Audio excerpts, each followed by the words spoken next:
Well, hi there, and welcome along to Jump to It here on irishracing.com. It is an absolutely spellbinding weekend of action we've got in store. I mean, where do we start? We've got Shishkin back in the Tingle Creek, John Bon, a Becher chase, a Welsh Grand National trial, Peterborough chases, not to mention a whole plethora of creme de la creme Grade 1 action at Fairyhouse in Ireland. It really is top caliber stuff.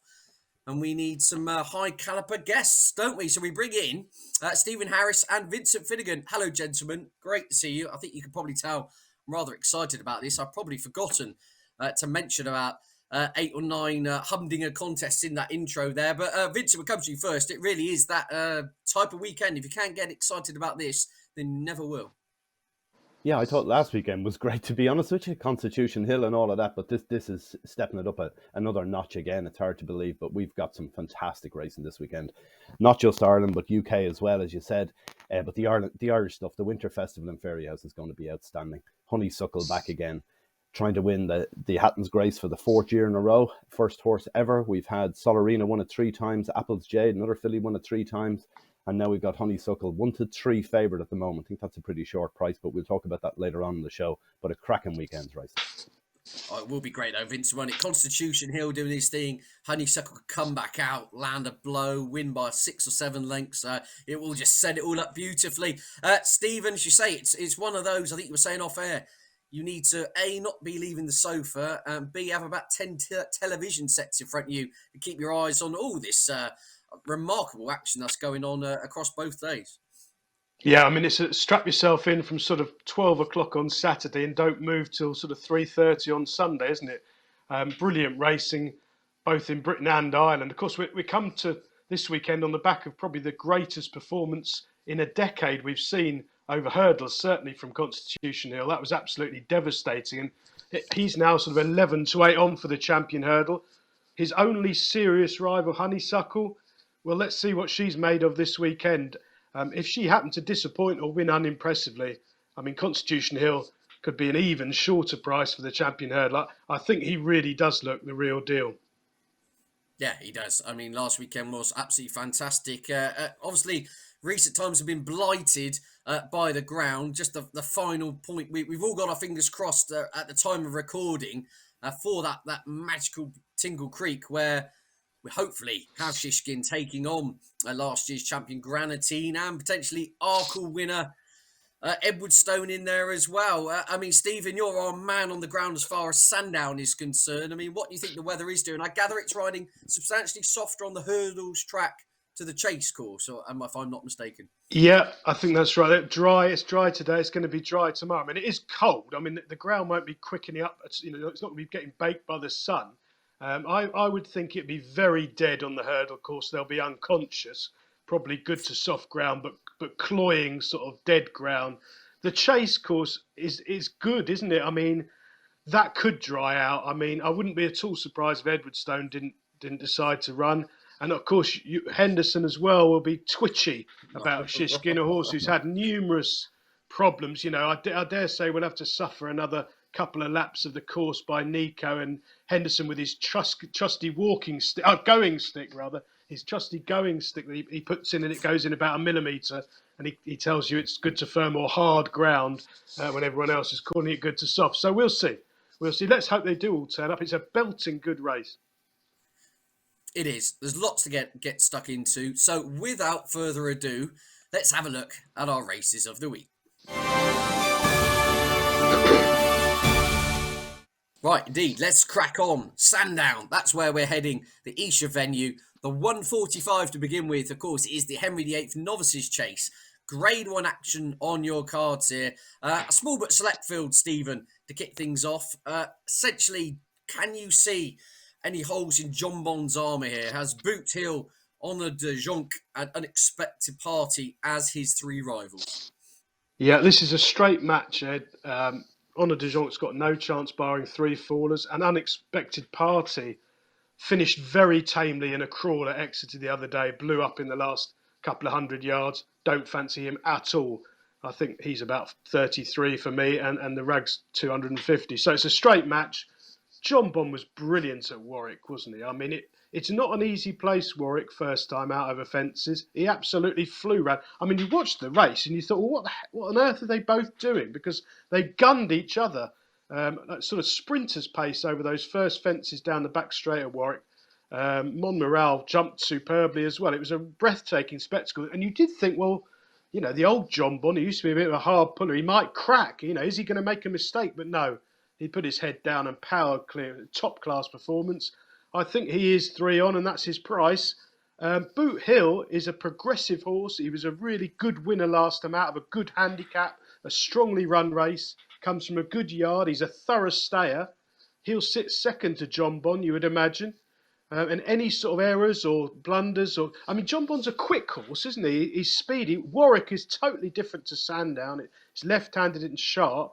Having said that, I would imagine good ground will suit John Bond a lot more than Boot Hill, and I think John Bond will probably fly round 3 or 4 lengths clear and win comfortably from Boot Hill. But it's a straight match, a good race to watch. Yeah, it is very much a race to watch. Vincent, in terms of this assignment, John Bond, currently your Arkle market leader for 4 months' time. We yet to see some of the Irish protagonists, likes of Al Fabiolo, etc., come out over fences. But is John Bond the most exciting 2-mile novice chaser you've seen so far this season? I think he was very impressive. Again, he won a 3-runner race. He's going to win a 4-runner race here. That said, 1 to 3 looks like a fair price, doesn't it? You think about this. With Constitution Hill last week was 1 to 3. You have John Bond 1 to 3, and then we're going to talk about later on Sunday the Hatton's Grace Honeysuckle 1 to 3. I wouldn't be taking Honeysuckle at 1 to 3 when I could take John Bond at 1 to 3 if I was betting odds on it. I don't know how many punters will. You'd want to be sticking John Bond, I suppose, in multiples. But John Bond looks a winner at the weekend. Looks a nap for most people if you want to put one into something like that, into an accumulator. But then again, we've seen what's happening in the World Cup. No certainties in life, is there? Anything can happen. Absolutely. It's been carnage in that. But as you say, John Bond, with an impressive performance here, only enhances credentials for some of the spring target, shall we say. Right, let's not mess around. Let's get on to the big one. The 255 is, of course, the Tingle Creek. 6 due to go to post. All sorts of different angles in here. Your even money favourite there or thereabouts is the returning Shishkin, of course, who was last seen when pulled up in the Queen Mother Champion Chase back at the Cheltenham Festival. Defending champion, Granatine, of course, arrives here on the back of a scintillating success in the Holden Gold Cup. He's 15 to 8. Will we get to see Arkle winner Edward Stone at 13 to 2 in here as well? And then not forgetting Grade 1 winner who beat him at Aintree, Gentleman de Me. Thunderbolt Civilla 25s. Dunvegan 66s. This is a high class field. Stephen, come to you first. How do you try and unravel this one? Well, my starting point here is there's an awful lot of pace on Ed. Thunderbolt Civilla is a definite front runner. So's Gentleman de Me, and I think Greenatin is best from the front. He doesn't have to lead, but he probably wants to. So I can see a real burn up on the pace. It's a very hard race to have a strong view because we just don't know what Shishkin is going to turn up. It will be fascinating to see what price he ends up. I can't really imagine punters rushing to take 11 to 10 against race-fit rivals who are pretty high class. That being said, if he's back as good as he was before Cheltenham last year, then he's probably a grade above all of these with a good makeup as well. He's a very strong stayer at 2 miles. You remember on a couple of occasions previously, he's looked beaten in his races and really picked up the bridle and flown home. And this race will be, even on good ground at Sandown, this will be extremely strongly run and no hiding place. I think there's a weak link in the chain. Perhaps Vincent will disagree with me. I don't fancy Gentleman de Me at all. I thought he was very disappointing in Ireland the other day. He had the run of things from the front. He was 7 of all on, so you think the run wouldn't have been that much needed. And he was pretty much held when getting rid of his jockey. He's going to get no piece on the lead here. It's a right-hand track. I'm not sure about that either. He was very impressive at Aintree last season. I've got my doubts about him. I think Greenatin is pretty solid. He's a Sandown horse. He's fit. He comes from a yard flying. He jumps superbly. He'll probably sit 3rd, I would imagine. He's got a brilliant record at Sandown. You know he's going to give his running. If you had me over a barrel, 11 to 10 Shishkin or 2 to 1 Greener. I could only back Greener. Yeah, I was going to say, I mean, it's probably got a little bit overlooked. He won the Holden Gold Cup off a mark of 168, didn't he? I know it's a limited handicap, but that was a incredible performance considering last year when he won the Tingle Creek as an unconsidered 12 to 1 shot. He came into the Tingle Creek on the back of being absolutely thumped in the Holden Gold Cup. So bodes well, in my view. I'm Team Granatine here. I just think first time out at Sandown for Shishkin could just catch him out against Granatine, who, as Nicol says, this is basically Granatine's champion chase. Vincent, Stephen was poo-pooing the claims of Gentleman to me on the basis of that below par and ultimately underwhelming seasonal reappearance, it has to be said. However, she said if you do go back to that Aintree run, he absolutely wiped the floor with Arkle winner Edwardstone, and clearly on that run alone, that has to put him in the conversation here. I think so. I think he's too big a price, to be honest with you, because I think there's talent there. We saw it in Aintree last year. That was some performance against Edwardstone. The other thing here is that the comeback run was terrible, in fairness. He was beaten when he unseated. He got hampered and unseated at the last. And wasn't a good run. Was going to be beaten. A horse called Jeremy's Flame won it. Not a bad horse, but not in this class. So the performance was about 6 levels below what you'd expect to be winning here.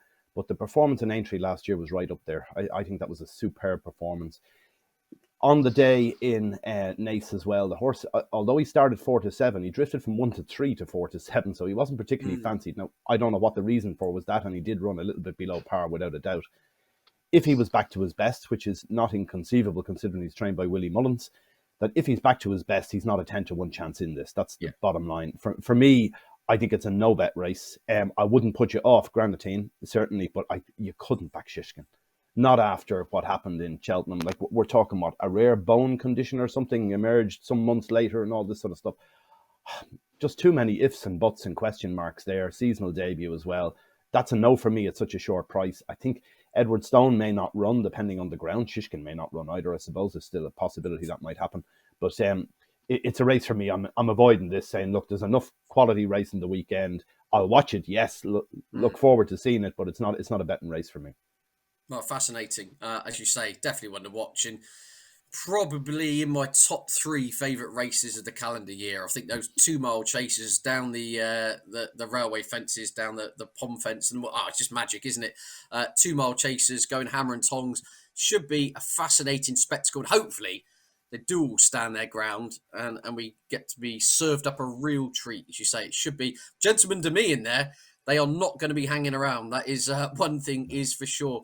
Stephen, move on to the 3:30. The London National. Very quickly, any insight on this? They're kind of going 7 to 4 to field, Revels Hill. Disha Arbor 4s, Quick Wave 9 to 2, much bigger the rest. You got an angle on this one?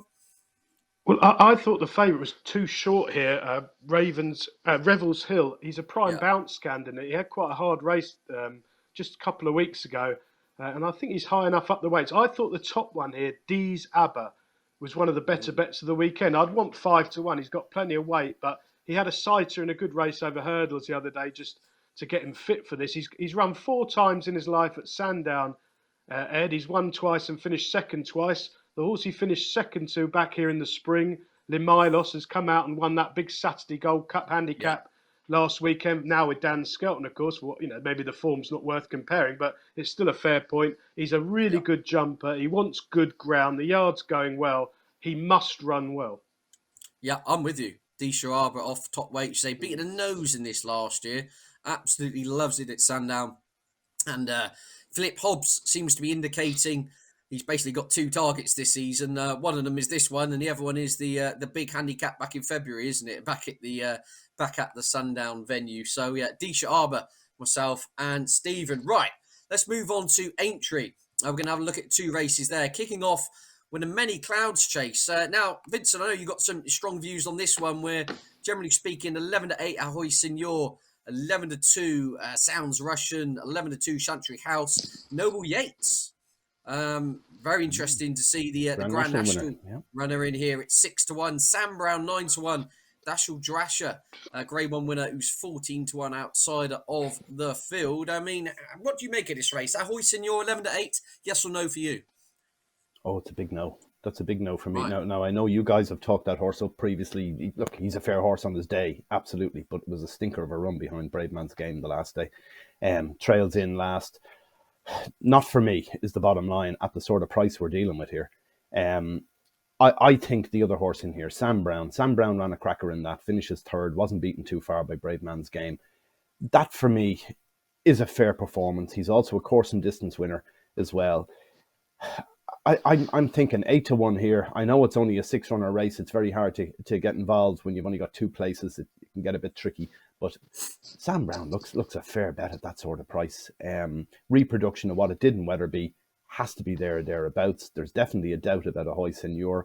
You're thinking Noble Yates. Look, very good horse, extremely good trainer. It's a Grand National winner, but it's just having a pipe opener. I'm presuming another pipe opener. Is it second run? So you could be expecting big things here at the same time because it did win in Wexford, heavy ground. This is different ground. This is probably more suitable ground largely. But again, I'm thinking they'll be happy, bring the horse back to Aintree, have a bit of a gallop around the track. They'll be happy to finish second, third, fourth. They won't really care. It's all about one big race come April for that horse. So I'd be saying no, unless you saw a lot of money for Noble Yates, it'd be a no from me. So I just thought Sam Brown was maybe a bit of value at the likes of 8-1. It's fascinating. I mean, Stephen, for what it's worth, I was looking at the BHA ratings of these horses. Down the card, 158, 158, 159, 161, 158, 157. Can more or less throw a blanket over the whole field as far as the assessor is concerned, yet there's a huge discrepancy in prices between some of these, isn't there? I mean, 11 to 8 Hoy Senior. My fancy in this is the rag of the field, Dashel Drasher. It's 14-1. Say on the way the weights work out, it essentially comes out rated the same as your 11 to 8 market leader. There's something not adding up here. Either that the ratings are all wrong or the market's all wrong. I mean, which is it? Well, I think this is an interesting race for punters. I agree with some of your sentiment, but I don't particularly fancy Dashel Drasher. I think he needs really soft, heavy ground. He's very, very slow and laboured these days. He's tough as anything, but I think I'm looking at good ground at Aintree.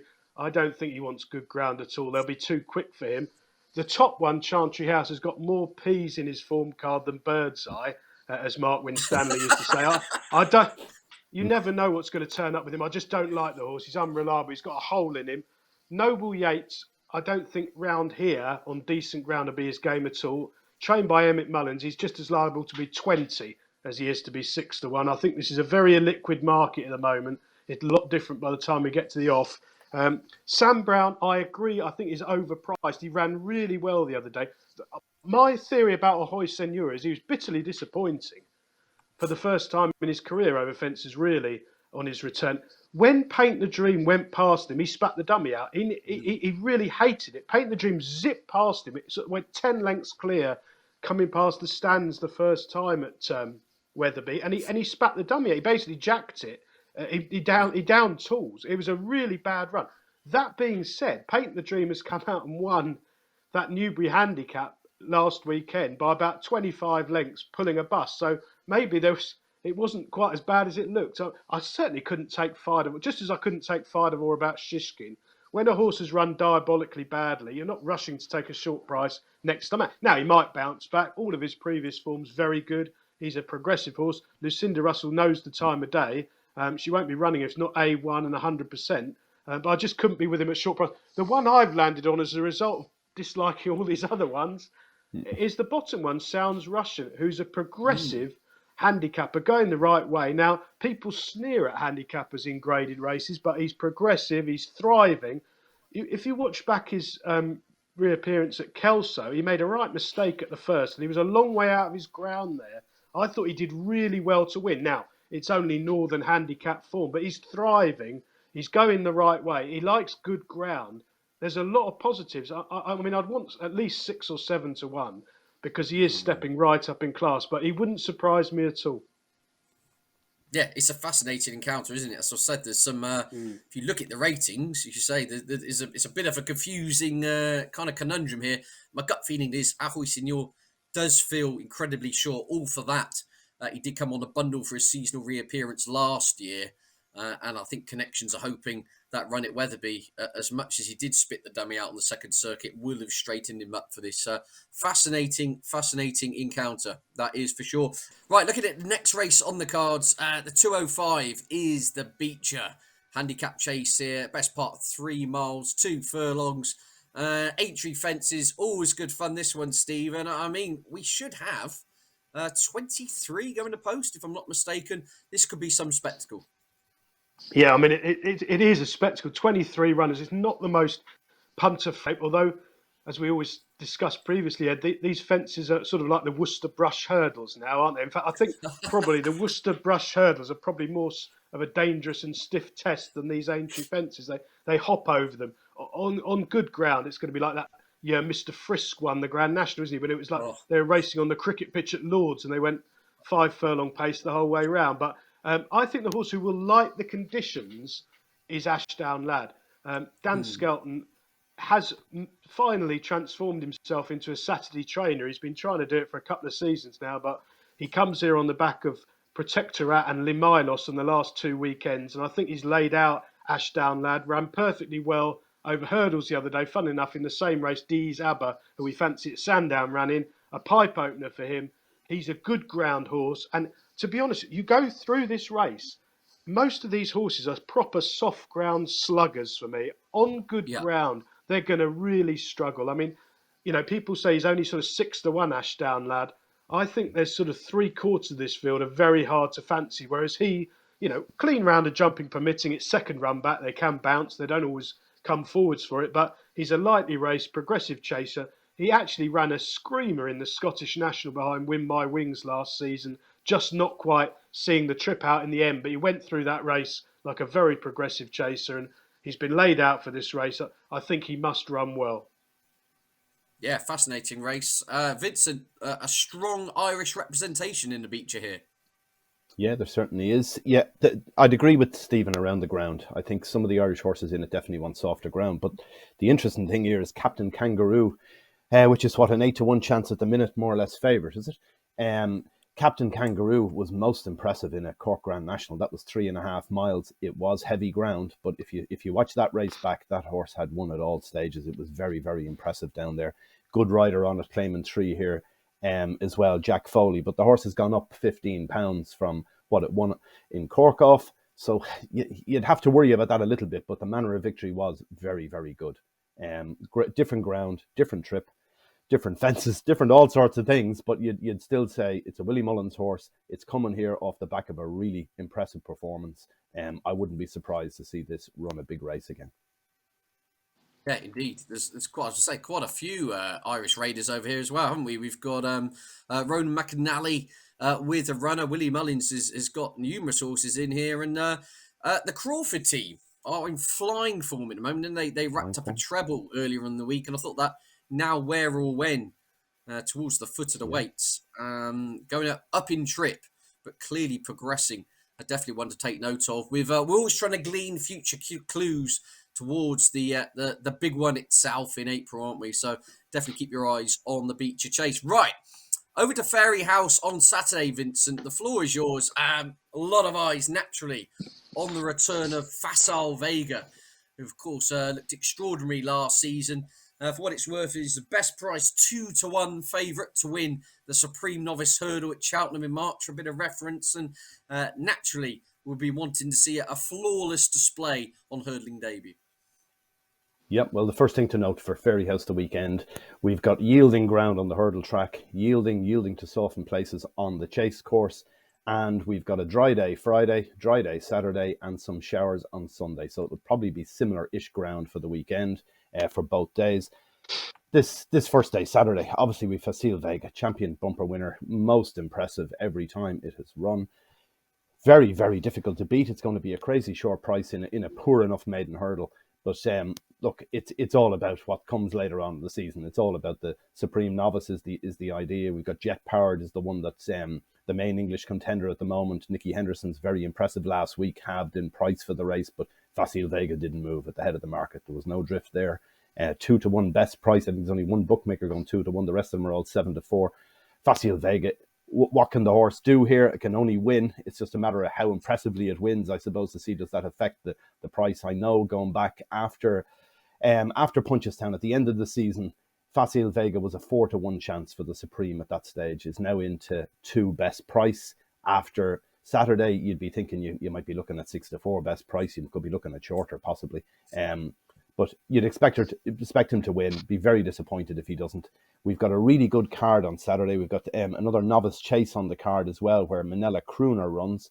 Pretty good horse that now as well. And a horse called I Am Maximus has joined Willie Mullins and Nicky Henderson. I can't think of another one that's done that before, so that's interesting as well. And then on Saturday, we've also got a very hot bumper. This is a race that was won by the Nice Guy last year. We've got some really potentially good horses coming from the point-to-point fields. There's a horse called Nick Rocket. Willie Mullins won a 4-year-old point-to-point in Curragh Moor. We've 2 then with Gordon Elliott. We've one called Shannon Royale, which cost 300k, and another one called Stellar Rose, which cost 310,000. So the bumper is certainly one to watch on Saturday as well, as is Facile Vega, and that novice chase looks to have some strength and depth in it. Very interesting race again. Yeah, it really is. So just going through the Facile Vega form, it's all starting to really work out well. Look back at that Punchestown bumper win. There was Khan Funnock of the Crawford team about 90 lengths behind. Must come out and won hard held during the week. And Sandor Clegane for the Paul Nolan team, a horse I think's got a very bright future. That came out and won doing handstands during the week. And again, that was beaten about 3 distances behind Facile Vega back in Punchestown. So it doesn't always work out like that, but what I'm saying is, fingers crossed, Facile Vega can. We need the big stars in racing. Hopefully, this horse can really live up to the billing which he displayed and what he showed in his bumper form. You're quite right. Jet Powered seems to be the number 1 horse at the moment in the novice hurdle division from these shores, after winning very well for the Donnellys and Nicky Henderson at Newbury. So yeah, really exciting stuff at Fairyhouse on Saturday, and then it goes up a whole level of elevators on Sunday, doesn't it? I mean, wow. Grade 1 action. All eyes going to be on the return of the mighty mare Honeysuckle, Vincent, and you must be excited for this day. Oh, I am. Oh, it's a fabulous day's racing. Like the first thing to note here, we've 3 big Grade 1 races, 8 runners, 11 runners, and 8 runners. So you've got each way betting in all 3. Fabulous contests, really good in every element of it. But Honeysuckle is obviously the highlight. She's 16 races unbeaten. She's going to make it 17, hopefully, on Sunday. I do think she's a little bit short considering in price. She's 1-3. We haven't seen her, obviously. It's her seasonal debut. She's a mare getting older as well. That's the other thing. And they don't always hold their form. It's really unusual to see 16 straight wins for any horse, but particularly a mare, I would have thought. They tend to throw in a wobbler sometime. She hasn't. She's been exemplary all the way through. She's won this race the last 3 years. She's going to try and win it now for a 4th time. But the opposition is pretty decent here. I'm surprised that she's so short. I don't think she'll be so short in the day. Now, maybe I'll be proved wrong and she'll hack up as usual. But you've got just taking a look at some of the opposition we have in the 8 runners. We've got Darver Star, which got within half a length of Honeysuckle in Leopardstown in 2020. You've got Echoes in Rain, which was 3 lengths behind in Punchestown in April. And Echoes in Rain has since finished a next second to Waterville in an Irish Cesarewitch. So again, you're dealing with a high level of form here. It has a run as well, obviously, in the Irish Cesaro, which wasn't that long ago.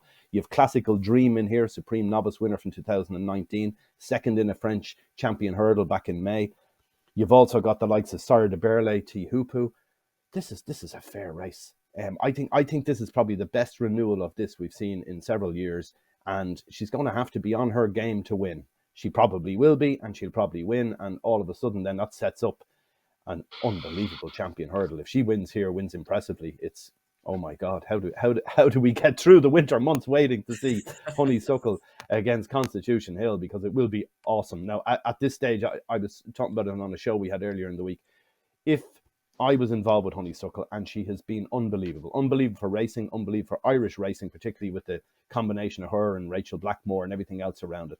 But I wouldn't want her to take on Constitution Hill come March. That's my one thing. If I was involved with her, I'd be saying, look, she's been amazing, unbelievable. If she wins here, possibly wins Dublin Racing Festival, put her away. That'd do me. Thanks very much. 18 straight wins, and we go off into the sunset as a dual champion hurdle winner. I'd hate to see her bring her unbeaten record to Cheltenham, against Constitution Hill. That's just me personally.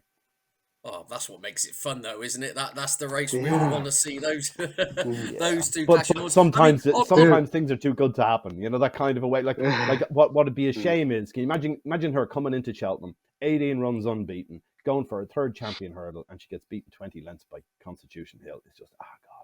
You know, should have just retired her a few weeks earlier. Everybody's happy.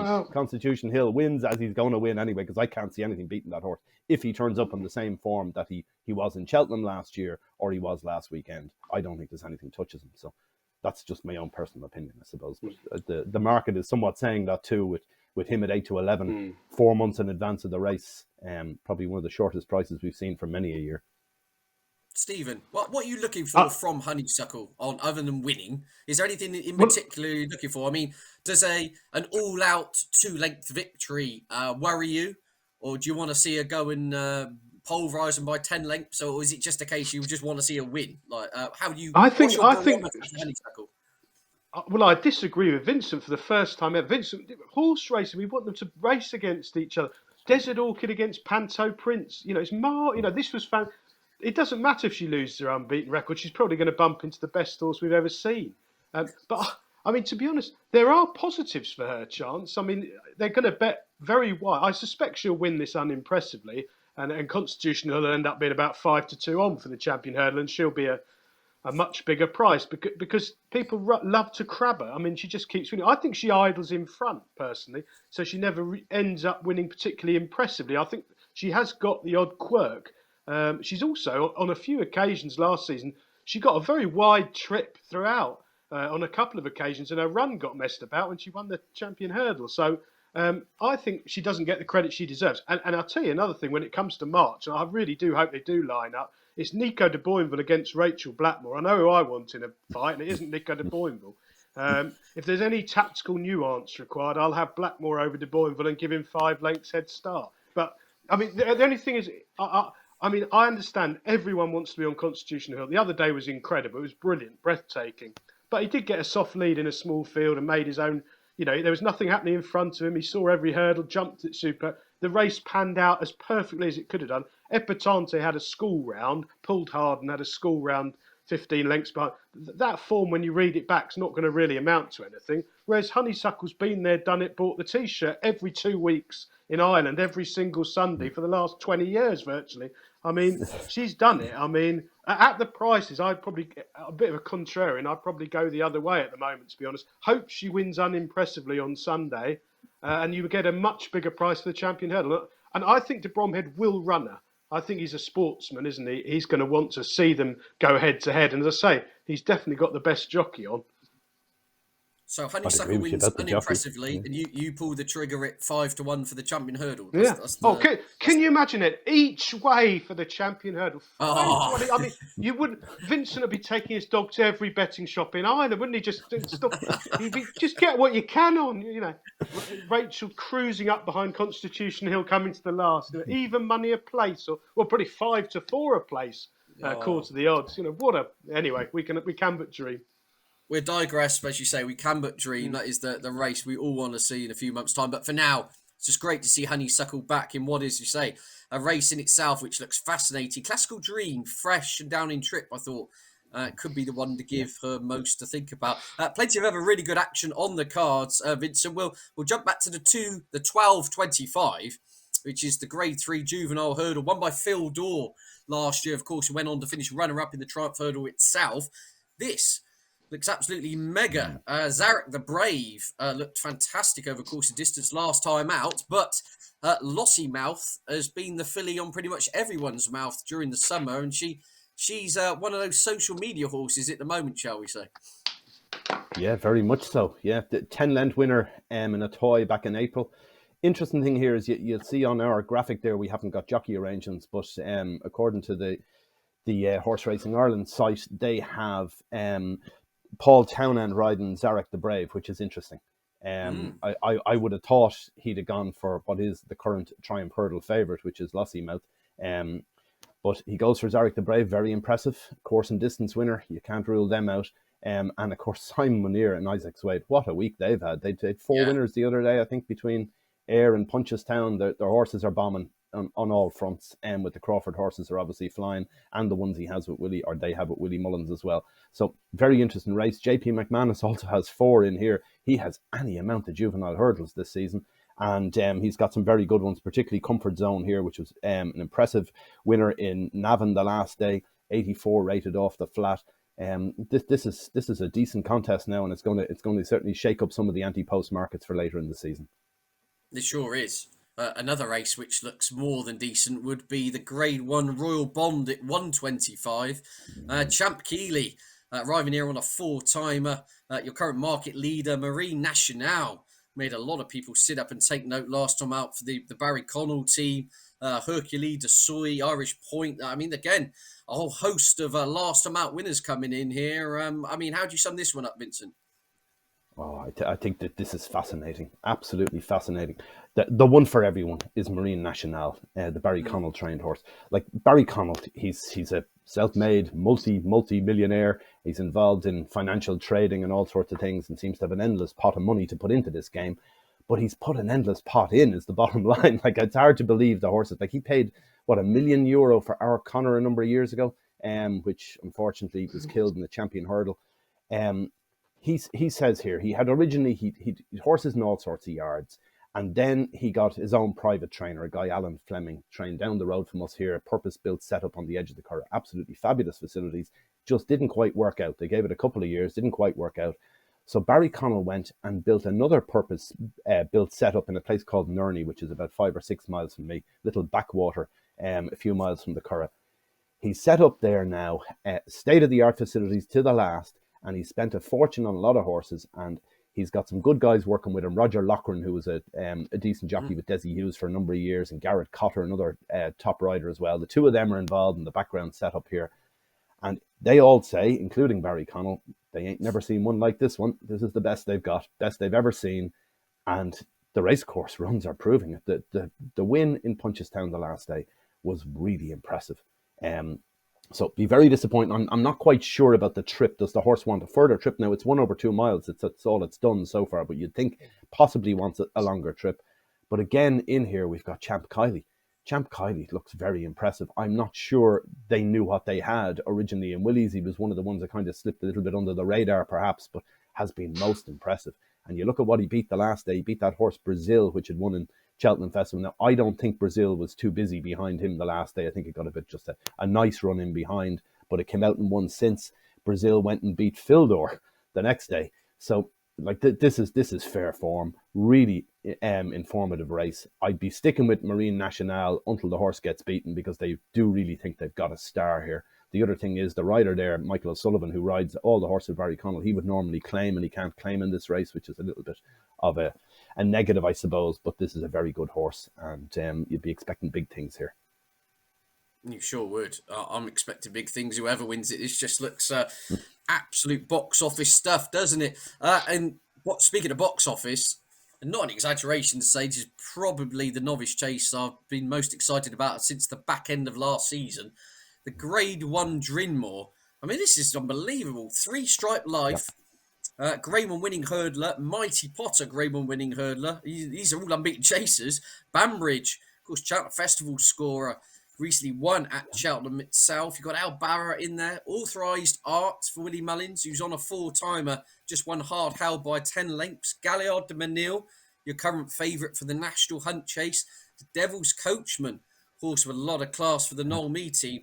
This is unbelievable stuff. So, I mean, how do you pick this one apart? Yeah, you don't. You just enjoy it, I think, is the bottom line. But, like, it really is an absolute dinger of a race, isn't it? 11 runners as well. So even if 1 or 2 of them drop out, we still got the each way in it. For me, the way the bookmakers are betting it at the moment, they're betting 6-4, 3-Stripe Life. Look, you couldn't put anyone off the horse. Second in a Ballymore. Impressive debut at Naas.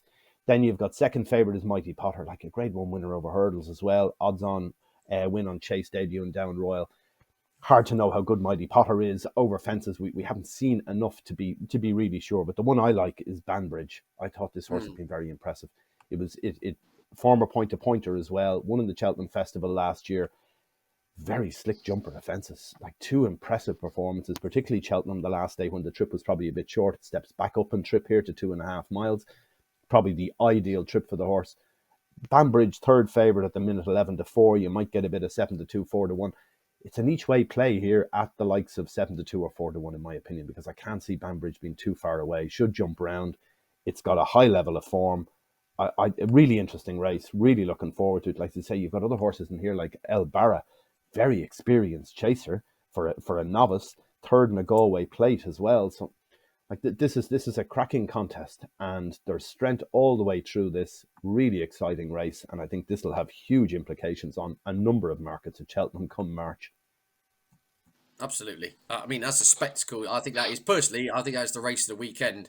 I wouldn't be shocked if we were served up a treat, and as you say, a whole host of future winners of huge races come out of this. So it's great as well, in this age where there's a lot of criticism of trainers and owners and connections ducking and diving. Gordon Elliott says, I've got my best 2 novice chasers. We've got a grade 1. Let's run them against each other, and let's sporting owners, let's see what happens. It just makes for an absolutely thrilling spectacle, doesn't it? So should be absolutely spellbinding. Really looking forward to that. We're going to move, finally. The last race we're going to preview, Stephen. I've kept you there very patiently. Going over to Huntingdon on Sunday, where slightly of a lesser race, it has to be said, nonetheless. Well, maybe it's not. The Peterborough Chase, Grade 2 action. 7 declared, All Mankind. First Flow, last year's winner. Mr. Fisher, Do Your Job. Miller's Bank, Pick Dorhey and Pink Legend. Again, a whole host of 150, 160 rated chasers locking horns on a Sunday afternoon. This should be really, really good. Yeah, I mean, from a punting point of view, there's 2 things to say. Unfortunately, we've got 7 runners. That's always a shame. Each way betting, really. And Huntingdon, their last couple of meetings, one of the meetings, they were slipping and sliding all over the place, had to abandon it. And I don't think it was that wonderful the other day, to be honest. So good ground round there. Let's hope it's safe and they all get round in one piece. There's a lot of pace on. All Mankind is a very hard horse to hold on to. He'll probably try and lead. Pick Dorhey's been front running. First Flow, when we last saw him, is basically a front runner. So I think there's a horse with a good makeup here, Miller's Bank. I really like the way he ran last time out when he finished second behind Beauport. Now, Beauport has come out and got turned over at 11:08 on at Haydock in the week, but he got turned over by a horse called Ballygriffin Cottage, Dan Skelton. So just to interject, chisel this subtly in, Ed, I think is a very good bet for the National Hunt Chase at around 12 or 14-1. Dan Skelton is brilliant with these horses. Ballygriffin Cottage jumped like Arkle first time around Haydock. Absolutely brilliant. Stays forever. There won't be that many runners in the National Hunt Chase. If he's one of them, that'll be a very big price. Anyway, I digress. Back to Huntingdon. Do you think Harry Skelton would want to get off him to let an amateur ride? That'd be good. Some good politics around the dinner table there. Fair point. Yeah, but I think they know he'll stay that kind of trip. That's what he wants. But it was a really good performance. I don't think Beauport ran badly. I think the Miller's Bank form is quite strong, but we'll see. Miller's Bank needs goodish ground, a strong traveller, sound jumper, got the good pace to aim at, because I think he'll stay further than this trip.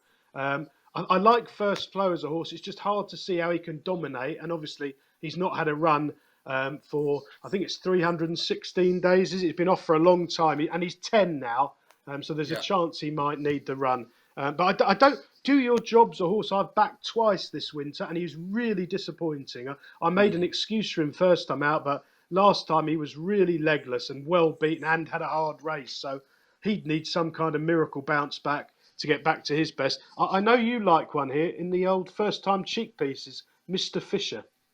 Yeah, I thought this is his ideal scenario. He's not quite a grade 1 horse. This is the rung below, 2.5 miles, cheap pieces on for the first time, good ground. But the most salient point is his, essentially, he's got an awful reappearance record.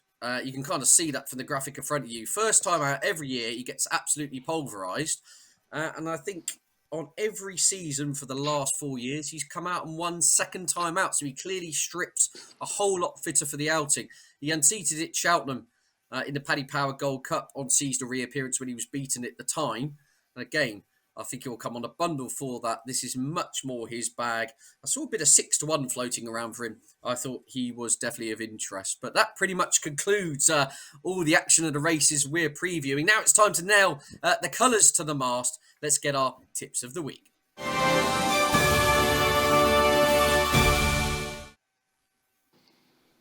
Well, as we said, a whole host of excellent action, but now we're looking for some excellent bets. Vincent, we'll bring you in first. You can go first this time round. Where are we going for Vincent's best wagers? Okay, well, we've got two in Ireland and one in the UK. The Nap is a horse called Vice Regent, trained by Charles Burns in a handicap hurdle on Saturday at Naces, the 302 race. This horse could be very well treated. He's after finishing place the last twice in maiden hurdles, including one run is 4 lengths second to Marine Nationale. So 4 lengths second to Marine Nationale off level weights, and now we're looking at he's in a handicap here of 114 and steps up in trip. Wow. He was with Richard Fahey on the flat, was a 1.5 mile horse on the flat, so he should want a bit further than 2 over hurdles.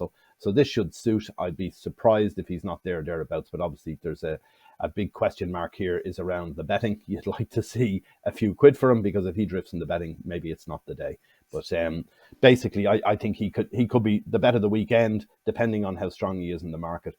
Then we move on to the novice chase and the Drinmore on Sunday, Banbridge. I think he's definitely value here, particularly with the each way betting in the race. I think he's such a slick jumper. He's going to be involved. Whether he's good enough to win is the question against the likes of Three Stripe Life and Mighty Potter and the rest, because it is a very strong field. But I think he's an each way play there. And then the other one we talked about earlier was in the Many Clouds chase. I think Sam Brown is a definite worth a punt here at a price. Very good run the last day in Wetherby. Wasn't beaten too far by Brave Man's Game. I think that's form that he has obviously an underwhelming Ahoy Senor well behind that day. But I think it's a race that the shape and the makeup of it, I think he's worth a little punt at 7 or 8 to 1. Yeah, indeed. I think if you shop around as well, it might be a little bit bigger around it in a couple of places as well. So definitely one for a bit of value there from Vincent. And Stephen, your best three for the weekend, please. Yeah, we've touched on the races already. My betting expert Nat runs in the 205 at Aintree. Ashdown lad should be spot on after his pipe opener over hurdles. Loves good ground, stays really well. Skelton's flying, positive ride on the cards. And I think this is a race, although there's 23 odd runners, I think at least 10 of them want much softer ground, whereas Ashdown lad is a good ground horse. My value angle selection runs at Sandown in the 330, D's Abba, top weight, Philip Hobbs, 4 runs at Sandown, 2 wins, 2 seconds, ran a screamer here behind Limailos in March. He should be spot on after a hurdles pipe opener as well. He's a really good jumper of these difficult fences, and he wants good ground as well. And a bigger price one in the 130 at Aintree. Sounds Russian is a northern handicapper who's really progressive. Now, he's up against some graded horses here, but I think they're graded imposters. Horses like Chantry House and maybe Ahoy Senor as well. He's got a bit to prove. So at a big price, Sounds Russian should give us a good run for our money. Excellent. Yeah, I say that Many Clouds chase, incredibly competitive. Interested to see how that one pans out.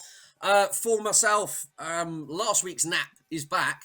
Walking on Air, who was non-runner last weekend because the ground was, inverted commas, good to firm at Newbury, so he didn't line up. I think there's going to be enough juice in the ground at Aintree. There's going to be no excuses here. Walking on Air in a handicap off 132. I see connections are talking up the chances of him ending up in a stayers hurdle or something like that. Well, if he's going to be a Grade 1 horse, you ought to be winning this doing handstands off a BHA rating of 132. He's my Nap there. Granatine, I think, is value to beat Shishkin. This horse loves Sandown, won the race 12 months ago, arrives here on the back of a career best effort, funny enough, you'd probably say in terms of figures, and we're winning the Holden Gold Cup off 168.